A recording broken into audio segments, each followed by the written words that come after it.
आज का प्रश्न, हमारी एजुकेशन सिस्टम की कंप्लेंट तो हर कोई करता है, लेकिन इन कंप्लेंट्स के सॉल्यूशंस क्या है?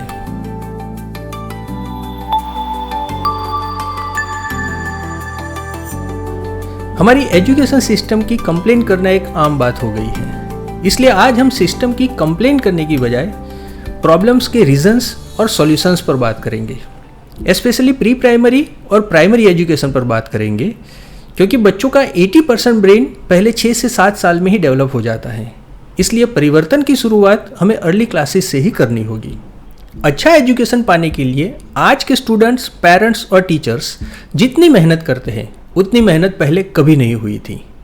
साथ ही वर्तमान एजुकेशन सिस्टम की आज जितनी फरियाद सब कर रहे हैं उतनी फरियाद भी पहले कभी नहीं हुई थी।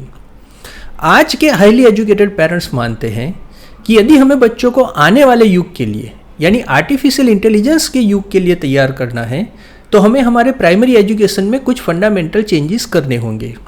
ब्लैक बोर्ड की जगह स्मार्ट बोर्ड यूज़ करना या बुक्स की जगह टैबलेट्स यूज़ करना फंडामेंटल चेंजेस नहीं है। तो फिर फंडामेंटल चेंजेस क्या है? जरूरी फंडामेंटल चेंजेस समझने से पहले हमें हमारे एजुकेशनल कल्चर को समझना होगा और हमें एजुकेशन के पर्पस को भी समझना होगा। एजुकेशन के मुख्य 2 पर्पसेस हैं। एक, हमें लाइफ स्किल सिखाना यानी ज़िंदगी जीने का सही मार्ग सिखाना, और दूसरा, ज़िंदगी जीने के लिए पैसे कमाना सिखाना। जहाँ तक लाइफ स्किल सिखाने की बात है तो उसके लिए हमारे यहाँ एक पूरी समांतर सामाजिक और आध्यात्मिक व्यवस्था है। दादा दादी की कहानियों से लेके साधु संतों के प्रवचनों तक हमारी हर एक बात में जीवन की कोई ना कोई सीख छुपी होती है। यहाँ तक कि हम पान की दुकान पर भी आध्यात्मिक चर्चा कर लेते हैं। इसलिए स्कूल कॉलेज के फॉर्मल एजुकेशन में हमारा फोकस लाइफ स्किल सीखने की बजाय अच्छे नंबर से एग्जाम पास करके एक डिग्री हासिल करने पर होता है, जिसके बेसिस पर हमें अच्छी जॉब मिल जाए।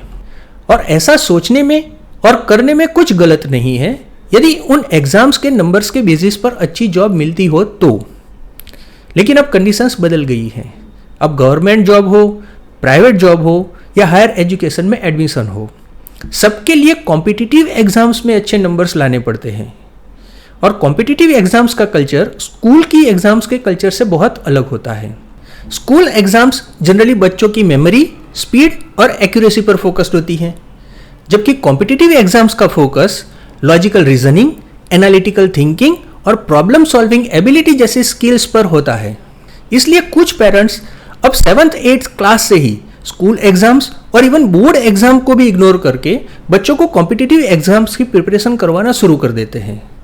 लेकिन बच्चों का जब अर्ली एज में 80% ब्रेन डेवलप हो रहा होता है, उस वक्त उनकी जो आदतें पड़ गई होती है उन्हें चेंज करना उनके लिए मुश्किल हो जाता है और काफ़ी स्ट्रेसफुल भी होता है। कुछ तो बिल्कुल चेंज नहीं कर पाते। इसलिए अब हमें बच्चों को प्री स्कूल से ही ऐसा प्रैक्टिकल एजुकेशन देना होगा जो स्ट्रेस फ्री तो हो, साथ ही स्कूल एग्जाम्स, कॉम्पिटिटिव एग्जाम्स और रियल लाइफ एग्जाम में भी यूजफुल हो। और ऐसा करने के लिए हमें सिस्टम के बदलने का इंतजार करने की जरूरत नहीं है। हमें खुद यानी स्टूडेंट्स, टीचर्स और पेरेंट्स को ही हमारे एजुकेशनल कल्चर में कुछ जरूरी चेंजेस करने होंगे। तो अब बात करते हैं सॉल्यूशंस की, यानी हमें क्या चेंजेस करने होंगे।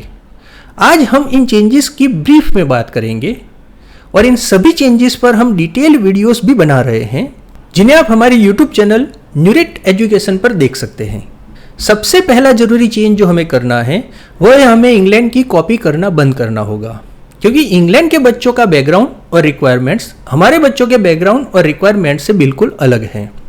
इसे एक सिंपल से एग्जाम्पल से समझे तो इंग्लैंड के बच्चों के लिए इंग्लिश उनकी मातृभाषा है, लेकिन हमारे बच्चों के लिए इंग्लिश एक फॉरेन लैंग्वेज है। इसलिए इंग्लैंड में बच्चों को इंग्लिश लिटरेसी सिखानी होती है, जबकि हमें बच्चों को इंग्लिश लैंग्वेज सिखानी होती है। अब आप ही बताएं, क्या इंग्लैंड की स्कूल में और हमारी स्कूल में इंग्लिश सब्जेक्ट का सिलेबस और टीचिंग मेथड्स एक जैसे हो सकते हैं? कभी नहीं हो सकते, लेकिन हैं। दूसरा जरूरी चेंज जो हमें करना होगा वह है हमें एजुकेशन के साथ साथ ब्रेन डेवलपमेंट पर भी काम करना होगा। यदि स्पोर्ट्स पर्सन्स अपनी गेम की प्रैक्टिस के साथ साथ रोज 1-2 घंटे अपनी फिजिकल फिटनेस पर काम नहीं करेंगे तो क्या होगा? फिजिकल फिटनेस पर काम किए बिना क्या वे अपना बेस्ट परफॉर्मेंस दे पाएंगे? वैसे ही स्टूडेंट्स को भी अपने ब्रेन डेवलपमेंट पर काम करना चाहिए। एक स्टूडेंट अपने कंटेंट को याद रखने के लिए रोज 7 से 8 घंटे मेहनत करता है, पर अपनी याददाश्त बढ़ाने के लिए कितने मिनट्स काम करता है? शायद हमने ऐसा सोचा ही नहीं है। एक और दूसरा बड़ा चेंज हमें हमारे एजुकेशन को टाइम अप्रोप्रिएट बनाने के लिए करना होगा। आज के एआई के युग में भी हमारी एजुकेशन सिस्टम बच्चों को सालों पुराने मैनुअल ऑपरेशंस के युग की जरूरत के हिसाब से तैयार कर रही है। यानी आज के मार्केट की रिक्वायरमेंट्स और एजुकेशन के आउटकम्स के बीच में बहुत बड़ा गैप है। नेशनल एजुकेशन पॉलिसी 2020 में भी इस गैप को जल्द से जल्द भरने के लिए मेजर रिफॉर्म्स करने की बात की गई है। कुछ लोग मानते हैं कि टेक्नोलॉजी की वजह से अनएम्प्लॉयमेंट बढ़ता है, पर सच ये है कि टेक्नोलॉजी से नया एम्प्लॉयमेंट जनरेट होता है यदि हम खुद को टेक्नोलॉजी के साथ साथ अपडेट करें तो।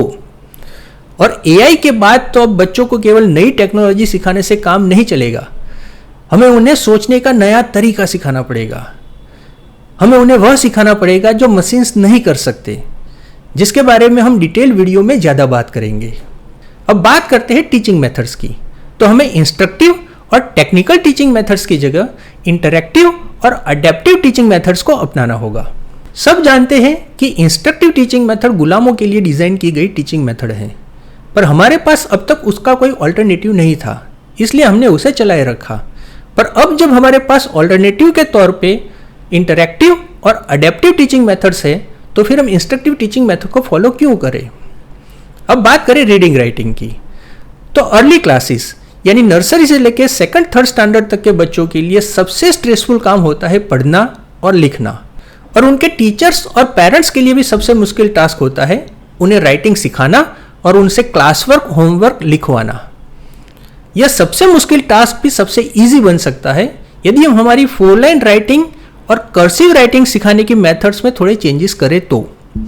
और फोनिक्स भी यदि हम UK based technical teaching method से सिखाने की बजाय इंडियन किड्स की रिक्वायरमेंट के हिसाब से अडेप्टिव टीचिंग मेथड से सिखाए तो रीडिंग भी काफ़ी इजी हो जाता है स्टूडेंट्स और टीचर्स दोनों के लिए। इन सब चेंजेस के साथ साथ हमें एक काम और भी करना होगा। हमें बुक्स में दी गई सभी एक्टिविटीज़ के पीछे के पर्पस को समझना होगा। हमारे यहाँ माना जाता है कि बुक में जो कुछ भी दिया गया है बच्चों को सब याद करना है। एजुकेशन का मतलब केवल याद रखना नहीं है। बुक में कुछ कंटेंट याद रखने के लिए होता है, तो कुछ कंटेंट सोच विचार और डिस्कशन करने के लिए होता है, कुछ कैलकुलेट करने के लिए होता है, तो कुछ इमेजिन करने के लिए होता है, कुछ एंजॉय करने के लिए भी होता है। यदि पर्पस को समझे बिना हम सब कुछ याद करने जाएंगे तो एजुकेशन स्ट्रेसफुल होगा और मीनिंगलेस भी होगा। ऐसे ही कुछ और छोटे मोटे चेंजेस हमें हमारे एजुकेशनल कंटेंट, मेथड्स और कल्चर में करने होंगे, जो करने में स्टूडेंट्स, पेरेंट्स, टीचर्स और स्कूल्स सबको हर संभव सपोर्ट करने के लिए न्यूरिट as a content partner available है। इन सभी टॉपिक्स पर या दूसरे ऐसे कई टॉपिक्स पर आने वाले डिटेल वीडियोस के नोटिफिकेशंस पाने के लिए न्यूरिट एजुकेशन यूट्यूब चैनल को सब्सक्राइब करें और वीडियोस को लाइक और शेयर करें। आप भी यदि चाहते हैं कि आपके दिए गए किसी प्रश्न या टॉपिक पर हम वीडियो बनाएं, तो आप नीचे कमेंट करके हमें बता सकते हैं। आप ईमेल या व्हाट्सएप भी कर सकते हैं।